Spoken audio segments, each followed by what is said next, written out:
ఏళ్ళలో 100 మీద పెరుగుతుందా తరుగుతుందా? ఈ రాష్ట్రం క్యారెక్టర్ ఎటువంటిది? ఆదాయం ఎక్కువ వస్తూ ఉంటుందా లేదు లోపటికి అవుతూ ఉంటుందా? తెలియాలంటే వెయిట్ చేయాలి. వెయిట్ చేసినాం. అప్పుడు మనకు భగవంతుని దయ వల్ల ఉద్యమం జరిగే సందర్భంలో నేను ఏదైతే మాట్లాడినో ఏదైతే వాదించినో 100కు 100% అది నిజము అని తేలిపోయి 21% అంటే ఇండియాలోనే నంబర్ 1 పెరుగుదల ఉన్నటువంటి ఆదాయం పెరుగుదల రాష్ట్రంగా తెలంగాణ రుజువు జరిగింది. చాలా సంతోషం. సరే, అంతకుముందే ఎలక్షన్లప్పుడే అనుకున్నాం ఇక నరుకుడు అందరం నరుకుతాం, అందరం రైతు బిడ్డలమే, అసెంబ్లీకి రాగానే వీడటు వాడటు, అంతే కదా. రైతు రేపు మా ఇంట్లో లడ్డూల భోజనం అన్నట్టు మీరు నిజామాబాద్లో చాలా అదృష్టవంతులు, పసుపు అప్పుడప్పుడు తగ్గుతుంది మీకు ధర. 7 ఏళ్ళకు 4 ఏళ్ళకు 5 ఏళ్ళకు తగ్గితే 7 ఏళ్ళ దరిద్రం వదులుతుంది. కానీ వేరే పంటలు పండించే రైతులు ఎవరైతున్నారో పాపం ఎప్పుడు గోడ మీద రేపు మా ఇంట్లో లడ్డూల భోజనం అని రాసినట్టు ఎప్పుడు రేపే, అది ఎప్పుడు చూసినా రేపే ఉంటుంది. ఆ లడ్డు రాదు, భోజనం పెట్టారు, గోడ మీద లడ్డూల భోజనం అని రాసినట్టు. ఇట్లా ఉంది రైతు పరిస్థితి. అందులో తెలంగాణలో మనం చాలా బాధపడ్డాం, చాలా దెబ్బతిన్నాం. ఉపన్యాసాలలో నేనే చెప్పిన మా బతుకు బొంబాయి దుబాయ్ బొగ్గుబాయి అయిపోయింది. ఎందుకు కామారెడ్డి ఎల్లారెడ్డి ప్రాంతం నుంచి దుబాయ్కి పోవాలి? బంగారం పంటలు పడినటువంటి ఎప్పుడో 100 ఏళ్ళ కింద నిజాం సాగర్ అన్నటువంటి నిజామాబాద్ ఆంధ్ర చేతిలో పడి, ఆంధ్రప్రదేశ్లో పడి మొత్తం నాశనం అయిపోయి 30 ఏళ్ళ తర్వాత కదా చివరి కాలువ దాకా నిలిపోయినాయి. మళ్ళీ ఇప్పుడు నిజాం సాగర్ నీళ్లు 30-35 ఏళ్ళ తర్వాత కదా పోచారం శ్రీనివాసరెడ్డి గారు మోటార్ సైకిల్ వేసుకొని చిన్న పొలగాడు తిరిగి కాలువ పూట తిరిగి తండ్లాడితే, ఎందుకంటే ఆయన కూడా రైతు కాబట్టి ఆ బాధ తెలుసు, వ్యవసాయం ఏందో తెలుసు, ఒక్కొక్క గుంట పండితే ఎంత రైతుకు ఆనందమైందో తెలిసిన బాధ తెలిసినాడు. కాబట్టి నాకు ఫోన్ చేసినాడు, ఎక్కడో సినానికి కాలువ కన్నా సరిగ్గా బోధనలకి పలాన దగ్గర అంటే విషయం అంత పట్టించుకొని చేస్తే కొంత ముఖం తెలివై కొంత పంట పండింది, పండబోతా ఉంది. ఇంకా కూడా తెలంగాణలో మొత్తం ప్రాజెక్టులు రావు, ఉన్న ప్రాజెక్టులు అడగంటిపోయినాయి. బోర్లేసుడు, బోర్ల వాడు, ఇక ఆ బోర్లేసేదో కథ. బోర్ చూపెట్టాలి అంటే ఒకడు కొబ్బరికాయ పట్టుకొని చూపిస్తాను వస్తాడు, ఒకడు రాగి తీగ పట్టుకొని వస్తాడు, ఒకడు తంగేడు పుల్ల పట్టుకొని వస్తాడు. నేను నిజం చెప్తున్నా ఈ మాట, ఇది అబద్ధం వచ్చిన కాదు. ఇది ఒక్క గోసపడ్డ మా అనిపోయి ఆ బాధ యాద్ చేసుకుంటే కండకు నీళ్ళు వస్తాయి మనకి. ఇప్పుడు అన్ని బాధలు. మూసంపల్లి అని ఒక ఊరున్నదండి నల్గొండ జిల్లాలో, మూసంపల్లి అనే ఊరు. ఆయన బైరా రామిరెడ్డి గారు అని చెప్పి రైతు, ఒక్కటే ఒక్క రైతు పాపం ఆశ జావక ఆయన కింద బత్తాయి తోటను మామిడి తోట పడాయి 54 బోర్లు వేసిందండి. ఆయన పేరే బోర్వెల్ రెడ్డి అని పెట్టేశారు. బైరా రామిరెడ్డి పోయింది, ఇక బోర్వెల్ రెడ్డి అని పేరు పెట్టేశారు. అంటే గంత బాధ. ఏం చేయాలి? ఉన్న భూమి గది ఈ ప్రాజెక్టు రాబాయా, ఉన్న ఎండగొట్టి చెరువులు నాశనం పట్టి, చెరువులు మొత్తం తాంబాల లెక్క తయారైపోయాయి కదా, నీళ్ళు నిలిపోయాయి. దాన్ని ఎవరైనా మరమ్మతు చేస్తేనా, పుడికేది ఇస్తేనా, ముడితేనా, పడితేనా, పట్టించుకుంటేనా? ఇప్పుడో చిన్నతనంలో చూద్దాం మనం కూడా. ఈ ఎరువు బస్తాలు వచ్చిన చల్లు బస్తా కాడ 1.5 బస్తా చల్లా ఎవడు తెస్తాడు? చల్లరా మట్టి కొట్టుడు బంద్ పెడితే మీ జిల్లాలో కొంత కొడతారు, పసుపు రైతులు వాళ్ళు వీళ్ళు కొంత కొడతారు, వేరే కాడైతే మొత్తమే బంద్ అయిపోయింది. ఇట్లా అనేక బాధలు పడి చివరికి ఆత్మహత్య చేసుకునేటువంటి పరిస్థితికి రైతు దిగజారిపోయినటువంటి పరిస్థితి. నేను మీ అందరిని ఒక మాట ప్రార్థిస్తున్నాను, మీ బిడ్డగా 100% ఎట్లా తెలంగాణ తెచ్చినామో అట్లా 1 కోటి ఎకరాల గోదావరి నీళ్ళు తెస్తాను. అది నేను బతుకుంటే మటుకు 100% తెచ్చి చూపెడితే, అది ఎక్కువ కాలం కాదు, 3-4 ఏళ్ళని ఒకటి అది తెస్తా, గ్యారంటీ తెస్తా పక్కా. మేడిగడ్డ నుంచి మీ శ్రీరామ్ సాగర్ ప్రాజెక్ట్ నింపుతున్నాం ఇప్పుడు. అంటే ఎస్ఆర్ఎస్పి ఆడికెళ్ళి మహారాష్ట్రకి నీళ్ళు వస్తాయా, ఎండిపోతా, ఆ బాధ లేదు. ఇక నిజాం సాగర్ కూడా ప్రతి సంవత్సరం నింపుకుంటూనే ఉంటాం, వాన వడని పడకపోని కాక. అంత మంచి పాయింట్ మనకు దొరికింది మేడిగడ్డ కాళేశ్వరం దగ్గర. బ్రహ్మాండమైనటువంటి 1700 టీఎంసీల నీళ్ళు పోతున్నాయి ఆడికెళ్ళి. ప్రతి సంవత్సరం సముద్రం పాలైపోతుంది. అదే పాయింట్ కాడ ఇప్పుడు మనం లిఫ్ట్ కట్టుకుంటున్నాం. ఇక వెచ్చన అంటే ఆయనతో మమ్మల్ని ఎవడు దేకర్రా అని ఈ వేరే పార్టీలలో బాధ బొబ్బ. ఈ వీడు మొండోడు ఇంత తెచ్చనా అంటే మాకెవడన్నా ఓటు చేస్తారా, మాకు డిపాజిట్ కూడా వస్తుందని బాధ. ఎందుకంటే వాళ్ళు ఏనాడు కూడా ఒక విషయాన్ని మనసు పెట్టి పూర్తి స్థాయిలో దానిలో లీనమై ఎస్ ఇది చెయ్యాలి, ఇది సాధించాలి అని చేయలే. మీద మీద మీద మీద రాజకీయాల గట్ట అధికారులు చెప్పింది నడిచింది, కానీ ప్రజల కోరిక ప్రకారం ప్రజల మనసు ప్రకారం జరగలే. అందువల్ల ఇటు జరిగింది. నేను మిమ్మల్ని మీ బిడ్డకు ఒక మాట కోరుతా. వ్యవసాయ శాఖ మంత్రి మీ అదృష్టంకు ఇలా వేరే జిల్లా వాళ్ళు కూడా ఉన్నారు, గజ్వేల్ నియోజకవర్గం వాళ్ళు కూడా కనబడుతున్నారు. నాకు వచ్చి జహాంగీర్ భాయ్ చెప్పిండు వస్తున్నారు మన వాళ్ళని. అయితే ఏం కావాలి ఇప్పుడు? రైతులుగా మనకు ఆర్గనైజ్డ్ లేం. మనం చిన్న మామూలు కార్ఖానలో పనిచేసే వాళ్ళకు సంఘం ఉంటుంది, యూనియన్ ఉంటుంది, కానీ మనకు లేదు. ఇప్పుడు నేను రైతే, నేను మొన్న వేసిన దండిగా పడుతుందని పలిక. ఒకడు 10 క్వింటాలని చెప్పిండు, ఒకడు 12 అని చెప్పిండు, 6 కాడికి పడినట్టుంది అనుకున్నట్టు ఉండదు. అది దబ్బన అదృష్టం మంచి పండినా ఆయనతో వాళ్ళు అలు అని ఆయనతో ఫోన్లో అనుకుంటారు. అడిగికి పోతే గంతే ఎవరు చూసినా అదే పాట పాడతారు, తక్కువ పాడతారు ధర. వాళ్ళు ముందే బదులుకుంటారు. మనకేమో ఏం లేపా, ఎట్లా అక్కడ తీసుకుపోతాం, కాలం తీసుకుపోతాం, అక్కడ పెడితే ఇచ్చింది తీసుకొని పోవాలి. ఎవడు పడితే వాడు ఏ తయారు చేసినాడైనా నా వస్తువు ధర గిదని చెప్తారు, కానీ మన రైతు మాత్రం చెప్పడు. అది లేదు అవకాశం. ప్రతి ఒక్కరు రేటు చెప్తారు, కానీ మనం తయారు చేసిన దానికి మాత్రం రేటు చెప్పే పరిస్థితిలో మనం లేం. 2 కావాలి ఇక్కడ. మనం మొదలు పెట్టిన పని మీసారే చేస్తాడు శ్రీనివాసరెడ్డి గారు తిప్పలు పడతాడు. 2 కావాల్సిన అక్కడ ఉండదు. ఏంటంటే ఒకటి, మనం ఆర్గనైజ్ కావాలి. ఆర్గనైజ్ ఎట్లా కావాలి? మనకు మనమే శత్రువు కావద్దు. మనకు మనమే శత్రువు కావద్దంటే తెలంగాణను పంటల కాలనీల కింద, అంటే క్రాప్ కాలనీ కింద విభజన చేసుకోవాలి. నేను చెప్పేకి 4 ముచ్చట్లు మీరు మంచిగా మనసులో పెట్టాలి. ఎందుకంటే మీరు సహకరిస్తేనే అవుతుంది. ఏ జిల్లాలో ఏ భాగంలో ఏ పంట ఎక్కువ పండుతుంది, అక్కడ ఉండబడే వాతావరణం ఏంటి, టెంపరేచర్ ఏంటి, గాలి ప్రవాహం ఎంత వేగం ఉంటుంది, ఆ భూమి ఏంటి, ఎట్లా అనేది విశ్లేషణ జరుగుతుంది. ఇప్పుడు రీసెర్చ్ జరుగుతుంది. మనకు కూరగాయలు మనం ఎంత తింటాం తెలంగాణలో, పలాంది ఎంత తింటాం, బీరకాయ ఎంత తింటాం, బెండకాయ ఎంత తింటాం, ఒక లెక్క తేలుతుంది. చేయమను. ఇదివరకు ఏం లేదు, మనువులు లేదు, ధర్మం మీకే నడిచింది తప్ప లెక్క లేదు, పత్రం లేదు, ఎవడేది పట్టించుకోలే. అది మనం ఏం చేయాలంటే ఎక్కడ ఏ పంట మేలైన పంట పండుతుందో వాతావరణాన్ని బట్టి, వర్షపాతాన్ని బట్టి, టెంపరేచర్ని బట్టి, విండ్ వెలాసిటీ అంటే గాలి యొక్క దీన్ని బట్టి ఆ పంటలు మీకు సూచన చేసి కార్డు ఇస్తారు మీకు. మనకు అవసరమయ్యే పంట ఎంత పండించుకోవాలి, మనం ఏమేమి తింటాము, పప్పు ఎంత తింటాము, అన్నం ఎంత తింటాము, బియ్యం ఎంత అవసరం ఉంది, కూరగాయలు ఎంత అవసరం ఉంది, మనకు ఇది డొమెస్టిక్ అంటే మన రాష్ట్రం లోపల మనకే ఖర్చు అయ్యేది ఎంత పంట, బయటికి మనం అమ్ముకోవాల్సిన సరుకు ఏముంది, దాన్ని ఎంత పండించాలి. ఏమవుతుంది ఇప్పుడు మన ప్రశాంత్ రెడ్డి ఒకటి పెట్టిండు అనుకో, టమాటా పెట్టిండు, ఆయన 70 రూపాయల కిలో తగిలింది. వచ్చేదాకా ఆంధ్రం టమాటా పెట్టుడు, ఆయన 70 పైసల కిలో అవుతుంది. అయిపోయా, వీడి మునిగి వాడు మునిగి, అంతే కదా. గొర్రెదాటు లెక్క పెట్టే వరకు అది కింది మీద అయిపోయి మనకు వచ్చే రేటు వస్తలేదు.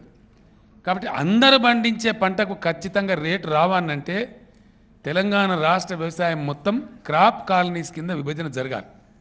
ఏ పంట ఎంతే అన్నో గంతే ఎత్తేనే దానికి డిమాండ్ ఉంటుంది.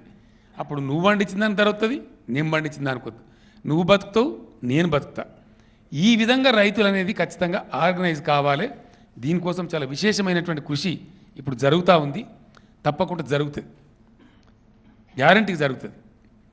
ఎందుకంటే మంచి మనసుతోని, మంచి మనసుతోని, నిజంగా మంచి జరగాలని కోరుకునేటువంటి దాంతో కనుక ఒక ఆలోచన చేస్తే భగవంతుడు కూడా సహకరిస్తాడు. తప్పకుండా తెలంగాణ క్రాప్ కాలనీస్ కింద విభజన జరగాలి. మనం అద్భుతంగా పంటలు పండియాలి, పైకి పోవాలి.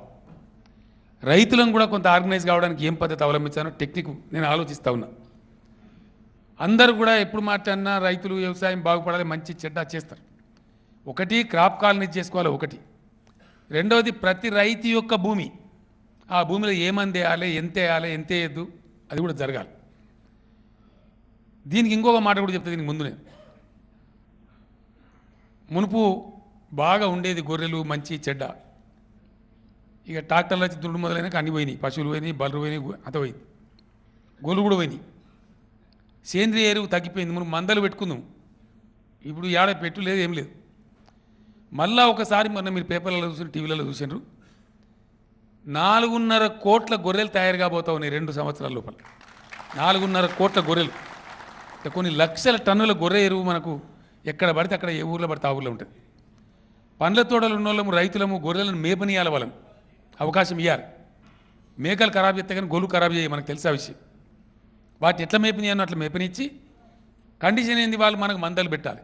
చెప్తున్నాం, మేము వాళ్ళకు కూడా చెప్తున్నాం, మీరు రైతుల భూములలో మేపుకోవాలి, అక్కరలు తీసుకోవాలి. వాళ్ళ పంట లేనప్పుడు మళ్ళీ వాళ్ళకి అక్కరినప్పుడు ఎండాకాలంలో అందరు రైతులు, గ్రామంలో ఉన్న ప్రతి రైతుకు కూడా మంద పెట్టాలి, గ్రామ భూములన్నిటికీ. అప్పుడు దిగుబడి కూడా పెరుగుతుంది, రైతు బతాడు, మీరు బతాడు, అందరం బతామని చెప్పినాం. అది కూడా జరగాలి. రెండవది, నీళ్లు వస్తాయి తప్పకుండా పంటలకు, అది డోకా లేదు. కరెంటు మన పీడ పోయింది ఇప్పుడుగా, ఇక కరెంటు పోదు తెలంగాణలో, 600 పోదు, కాపాడదాం. మొత్తం 23 జిల్లాలు ఉన్నటువంటి వినియోగం ఎంతుండనో అంత వచ్చింది మొన్న ఈ సీజన్లో. 9350 మెగావాట్లు వచ్చింది లోడు, అయినా సప్లై చేయగలను.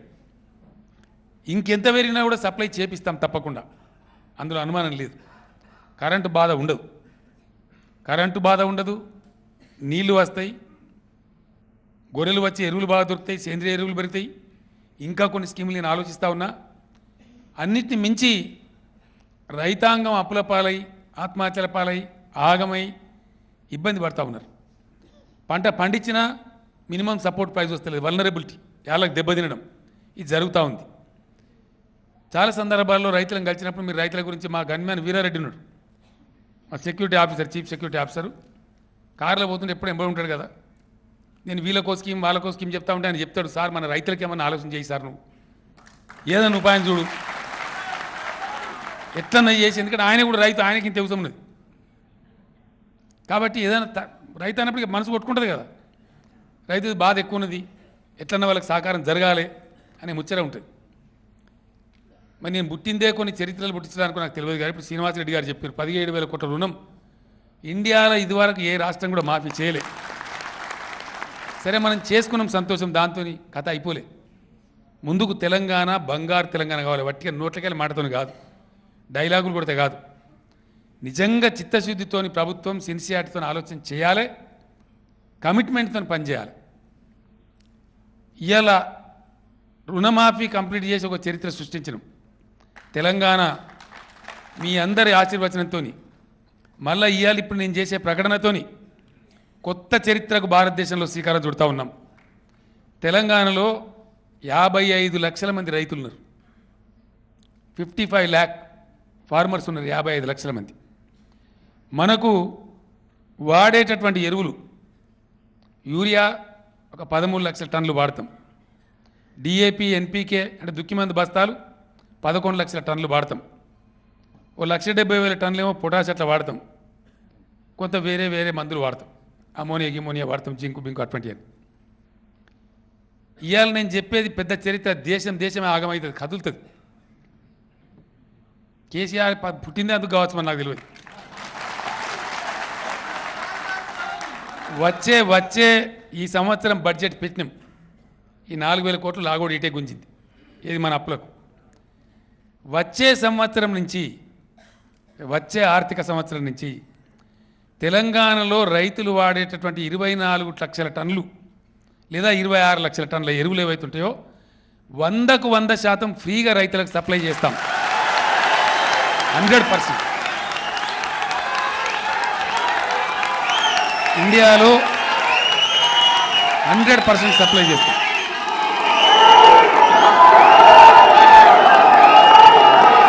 వంద శాతం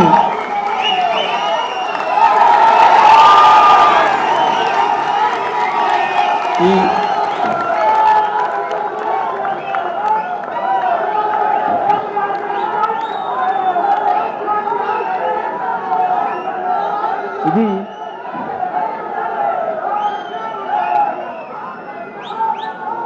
సో రైతాంగానికి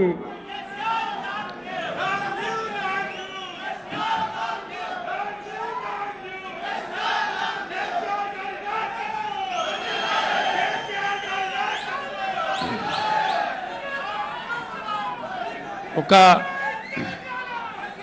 రైతులకు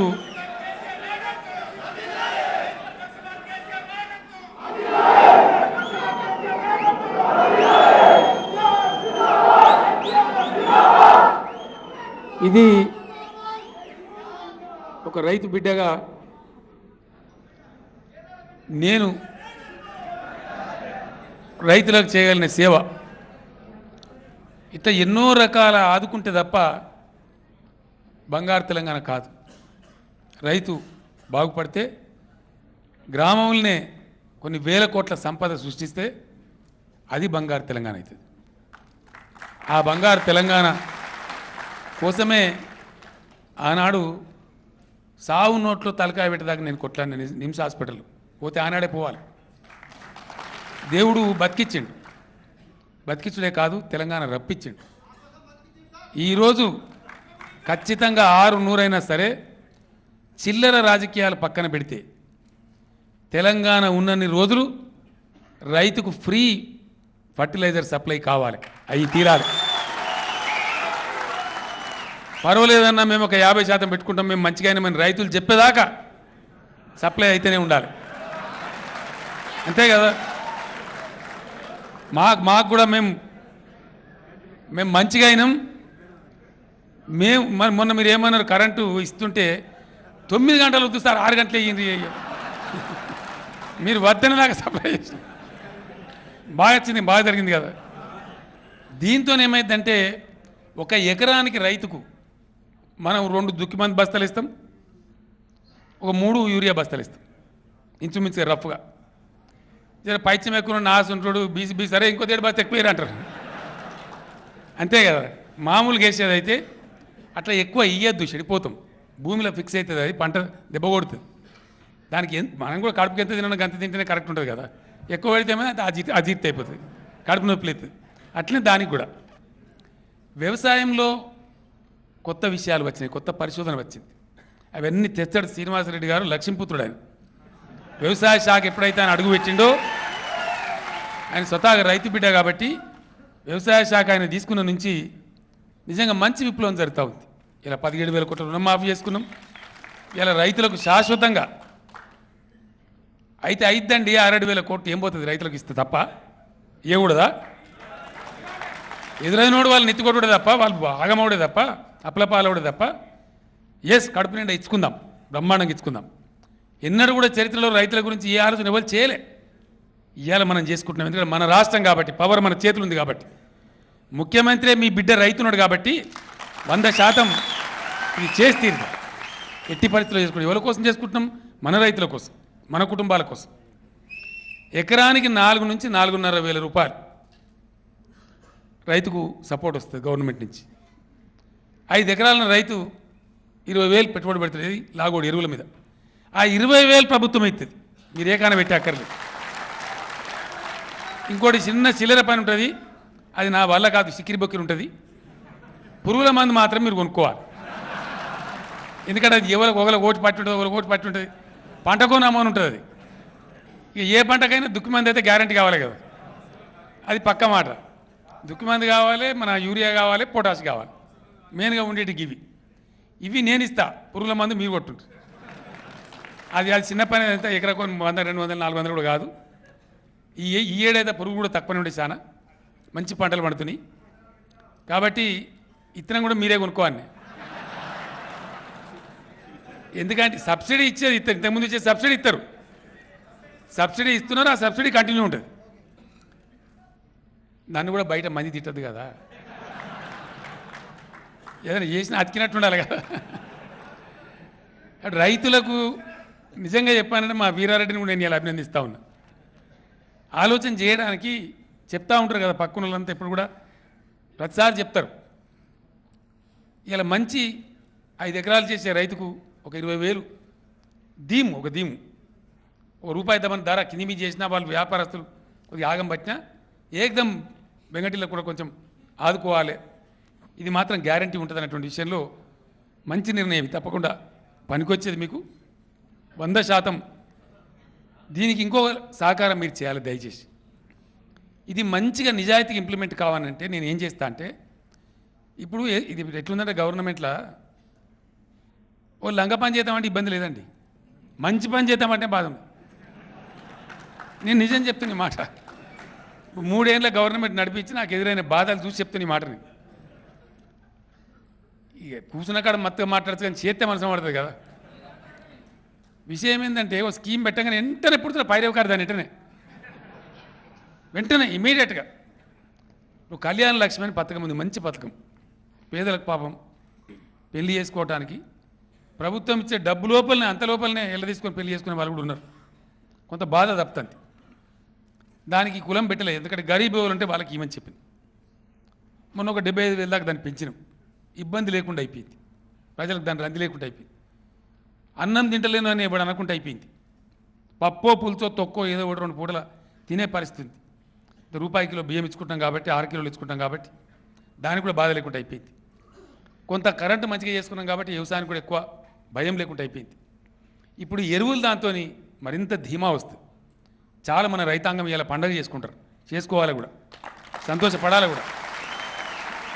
ప్రభుత్వాలు ఉండేది ప్రజల కోసం ఉండాలి, ప్రజల కోసం పనిచేయాలి, ప్రజల వాస్తవమైన అవసరాలు గుర్తించాలి. మీరు నాకు అందించాల్సిన సహకారం దయచేసి శ్రీనివాసరెడ్డి గారు నేను కోరుతున్నా. కులం లేదు కాబట్టి రైతు, కులం లేదు, ఎవరికి భూమి ఉంటే వాడు రైతు, అంతే కదా. ఒక ఆయన జర పెద్దగా ఉండొచ్చు వ్యవసాయం, ఒక ఆయన జర చిన్నగా ఉండొచ్చు, అంతే కదా. ప్రతి ఊరికి గ్రామ రైతు సంఘం మీరు ఏర్పడాలి దయచేసి. గ్రామ రైతు సంఘం, ఆ ఊళ్ళో ఎవరు రైతు ఉంటే వాళ్ళు. గ్రామ రైతు సంఘాల యొక్క నియామకం వ్యవసాయ శాఖ దయచేసి వెంటనే చేపట్టాలి. చేపట్టి గ్రామములో రైతు ఆయనకున్న భూమి, మనం రైతులం, కష్టం చేసి బతికే బిడ్డలం, నిజాయితీగా లోళ్ళం. మనం దళారులం కాదు, భూమిని నమ్ముకొని కాలాన్ని నమ్ముకొని మనం బతుకుతాం, మనం నిజాయితీ పరులం మనం. కాబట్టి ఈ 55 లక్షల మంది రైతులకు ఎవరికి ఎంత ఉందో భూమి అంత సబ్సిడీ అందాలి. ఎట్లా అందాలి? నేను ఏం చేస్తా అంటే ప్రతి సంవత్సరం మే నెలలో, ఏది చినుకువాడకు ముందు, రైతుకే డైరెక్ట్ డబ్బు పంపిస్తా బ్యాంక్ ఖాతాలో. మళ్ళీ మీరు దఫ్తర్ల చుట్టూ, వాన్ చుట్టూ, పైరవకారుల చుట్టూ తిరిగాక ఆఫీస్కి పోతే బట్టిగా అయితే అదే ఇయ్యంది అవుతుందా, మళ్ళీ మొదలయ్య. ఆ బాధ ఉండద్దంటే మీరు నాకు సాయం చేస్తే ఆ బాధ పోతుంది. ఇందులో ఉన్నోళ్ళు మనం రైతులం, మనం సహాయపడితే ఎవరికి సాయం అవుతుంది? మన అన్నదమ్ములకే అవుతుంది, మనోళ్ళకే అవుతుంది. మనం రైతు కులం, మన రైతు కులానికి లాభం జరగాలంటే మన రైతులమే సహకరిస్తే ఈ 55 లక్షల మంది 56 లక్షనో లక్షకనో తక్కనో రైతు బిడ్డనే ఉన్నాడు, ఆయన లెక్క తీస్తాడు. నేను ఈ సంవత్సరం యాసంగి నుంచి ఇద్దామన్న మనసులుండే, కానీ ఈ లెక్క దొరకకుండా అయితే చిక్కిరి బిక్కిరిగాలు మోపై, పైరవకాలు మోపై, ఉన్నోంది లేనట్టు రాసి, లేనంది ఉన్నట్టు రాసి, అంతే అబద్ధాలు ఉంటాయి కదా. అది ఉండద్దు. ఇచ్చినా కానీ తెలంగాణ సర్కార్ బ్రహ్మాండంగా ఇస్తుంది రైతుకు. అంటే ఏం జరగాల? ప్రతి సంవత్సరం చినుకు పడడానికి ముందు మే మాసంలో, తెలంగాణ రాష్ట్ర ప్రభుత్వంలో ఇది ఒక కల్చర్ కావాలి. మే నెలలో ఈ 55,000 మందికి ఎవరికి ఎంత భూమి ఉన్నదో ఎకరకు 4,000 కాడికి అందులో పోస్ట్ పడితే మీ బ్యాంకులో జమ అయిపోతుంది. నడమలు ఎవడు పైరవకారు లేడు, లంచం ఇచ్చేది లేదు, దఫ్తర్ పోయి తిరిగేది లేదు, దండం పెట్టేది లేదు, అంతే కదా. సపోజ్ నాది 4 ఎకరాలు ఉంది, డబ్బా నాది ఎకరం అమ్మింది, అది అప్పుడే కంప్యూటరైజ్ కావాలి. రిజిస్ట్రేషన్ శాఖకు ఆదేశాలు ఇవ్వం, ఎంఆర్ఓలకు ఆదేశాలు ఇస్తాం. ఎప్పటికప్పుడు రైతు సంఘం కూడా గ్రామంలో అప్డేట్ చేయాలి. రైతు సంఘం అయ్యకు పట్టినట్టు అవ్వకు పట్టినట్టున్నాం మనం, ఇవ్వంది వాడు బతున్నాం. గ్రామ రైతు సంఘం అంటే గజ్జున వనకాలు ఎవడు కానీ, అంతేనా? అంత బలం రావాలి రైతు లోకంలో. ప్రతి గ్రామానికి రైతు సంఘం ఉండి ఆ సంఘం మంచి కమిటీ ఎన్నుకోవాలి, అన్ని కులాలలో దాన్ని ఇవ్వాలి. మనం గ్రామాభివృద్ధి కమిటీలు ఎత్తాం కదా నిజామాబాద్ జిల్లాలో, వీడీసీలు ఏమా అదే పద్ధతిలో గ్రామ రైతు సంఘం ప్రతి గ్రామానికి రావాలి. ఆ రైతు సంఘంలో అన్ని కులాలకు ప్రాతినిధ్యం ఉండాలి, అందరు రైతులకు ఉండాలి. వాళ్ళు నిజాయితీగా గ్రామ రైతుల జాబితా, గ్రామ రైతుల యొక్క లిస్టు తయారు చేయాలి. ఇగో ఎల్లేది గింత, మల్లేది గింత, పోషారంది గింత, కేసీఆర్ది గింత రాయాలి లెక్క. దాని ప్రకారం డబ్బులు ఏదైతుందో బ్యాంకులో పడతాయి, సీదా మీకు వచ్చేస్తాయి. ఎవ్వడు నడమల పైరవి లేదు, తిరిగేది లేదు, కాగితం లేదు. ఆ సిస్టంలో ఉంటే మనకు లాభం జరుగుతుంది. రైతు కూడా ధైర్యంగా పోయి ఏ బస్తాయి అని కొనుక్కొని బాజాబ్తా వ్యవసాయం చేయగలుగుతాడు. అందరం కూడా ఇన్ టైం కొనుక్కుంటాం, చినుకు పడక ముందే కొనుక్కుంటాం. మోతాదు ఉండదు. అప్పుడు బ్యాంక్ చుట్టువో, వీన్ చుట్టువో, సావుకారు దగ్గరకో, మిత్తికి పోయి ఇదేం బాధ లేదు కదా. సర్కారే ఇచ్చే మనకు బాధ ఏమున్నది కానీ. కాబట్టి ప్రతి సంవత్సరం మే నెలలో, మే 30 లోపల రైతులకు ఈ డబ్బు చేరాలి ప్రభుత్వం నుంచి. చేరితే అది ఖచ్చితంగా అద్భుతంగా ఉపయోగపడుతుంది. ఆయన ధైర్యంగా మంచిగా వ్యవసాయం చేయగలుగుతాడు. ఇంకా కొన్ని పనులు కూడా నేను ఆలోచన చేస్తూ ఉన్నా, రైతాంగాన్ని లాభం చేసి. కొన్ని స్కీములని డ్రిప్ ఇరిగేషన్ ఉంది, చరిత్రలో ఎప్పుడు లేనంత ఇప్పుడు ఇస్తూ ఉన్నాం. ఇది ఎట్లుంటుందంటే, ఒక ఆమె రోజు బిచ్చం పెడుతుంది, ఇంకో ఆమె కసిరి కొడుతుంది. తెల్లారి పోతే ఆమె పెట్టలే, ఇలా లేదు బిడ్డ అనేది. ఇక పెట్టంది పెట్టడానికి పెట్టే ముడకి ఏమైంది అన్నాడు. అంటే ఈ పెడతానంటే జర ఎక్కువ ఆశిస్తారన్నట్టు, కొడతారంటే అడ్డంకల పోరు. ఇవాళ శ్రీనివాసరెడ్డి గారు నాతో కొట్లాడి 250 కొట్టి దాని బడ్జెట్ ఉండే. సరిపోతలేదు సార్, నా జుట్టు వీక్తాను, జనం కొడతాను, నేను చెప్పలేకపోతున్నాను బాధపడి 1000 కోట్లు తెచ్చిన నా బాటలోను 1000 కోట్లు తెచ్చి అలా డ్రిప్ ఇరిగేషన్ ఇస్తా ఉన్నాను. ఆయన సిద్ధపడి ఎంబడవాడి నాతో సంతకం పెట్టించుకొని పర్మిషన్ తీసుకొని 1000 కోట్లు తెచ్చి ఇండియాలో ఏ స్టేట్లో అయినంత డ్రిప్ ఇరిగేషన్ మన తెలంగాణలో ఇలా 80% సబ్సిడీ మీద, లిమిట్ లేకుండా 90% సబ్సిడీ మీద, 5 ఎకరాలు అంటే 5 ఎకరాలు, 6 ఎకరాలు అంటే 6 ఎకరాలు, ఇంత లిమిట్ లేకుండా రైతులకు ఈమని చెప్పినాం. ఆ ప్రకారం ఆయన ఇంప్లిమెంట్ చేస్తూ ఉన్నాడు. ట్రాక్టర్లు కొన్ని సబ్సిడీ మీద ఇస్తూ ఉన్నాం, దాని సంఖ్య పెంచాలని ఆలోచన చేస్తూ ఉన్నాం. వచ్చే సంవత్సరం బడ్జెట్లో కొంచెం ఎక్కువ డబ్బు పెడదాం, ఎక్కువ పెంచుదాం, ఆర్థిక కూడా పోదాం. రాబోయే రోజులలో మీరు ఇంకోటి కూడా నేర్చుకోవాలి. మిమ్మలను గ్రామ రైతు కమిటీలు ఏర్పడితే కొంతమందిని డెలిగేషన్, ఒకసారి కొంతమందిని ఆయన ఆధ్వర్యంలోనే వ్యవసాయ శాఖ మంత్రి గారి నాయకత్వంలో మోడర్న్ ఎక్విప్మెంట్ అంటే ఫామ్ మెకనైజేషన్. ఇలా వరి నాట్లేసే ఆడోళ్ళు మనకు ఉన్నారు, ఇంకొక 10 ఏళ్ళు పోతే ఆయన దొరకరు, ఉంటారా? ఇప్పుడు ఈ తరం వాళ్ళకు నాటు వేస్తుందా? ఏరా, దానికి అతనే తెలియదు. బురదలకు దిమ్మడి గజం దింకి బయటికి ఎక్కుతారు. కాబట్టి ఇక చూడమని వ్యవసాయం ఉండదు. అంటే హుషారు పడకపోతే ఆగమైపోతాం మనం. మరి లేడీస్ దొరకదు, ఏం చేయాలి? ఊకుందామా? ఊకోవద్దు. దానికి మిషన్లు వచ్చినాయి, టెక్నిక్ వచ్చింది, ట్రైనింగ్ తీసుకోవాలి, నేర్చుకోవాలి. గ్రామ రైతు సంఘాలు ఎట్లా తయారు కావాలంటే ఒక అద్భుతమైనటువంటి వేదికలు, రైతు వేదిక కావాలి. అది దాంట్లో కొద్దిగంత డబ్బు వేసుకోవాలి. ఇంతంత ఏడాదికి 100 రూపాయలు ఎంతో ఫీజు పెట్టుకుని దాన్ని బలోపేతం చేసి ఫండ్ ఉంటే ఎక్కడ ఏది బాగున్నా, చైనా దేశంలో బాగుందట చూసి రావాలంటే పోయొచ్చే పరిస్థితి ఉండాలి. గవర్నమెంట్ ఇస్తుంది, మీరు కూడా పెట్టుకోవాలి, పోయి రావాలి. రైతులతో సీఎం కేసీఆర్ మాట్లాడుతూ వచ్చే ఏడాది నుంచి రైతులందరికీ కూడా 100% ఎరువులు ఉచితంగా ఇస్తామని ఒక శుభవార్త తెలియజేశారు. ఇవి బులెటిన్ విశేషాలు. చూస్తూనే ఉండండి హెచ్ఎం టీవీ.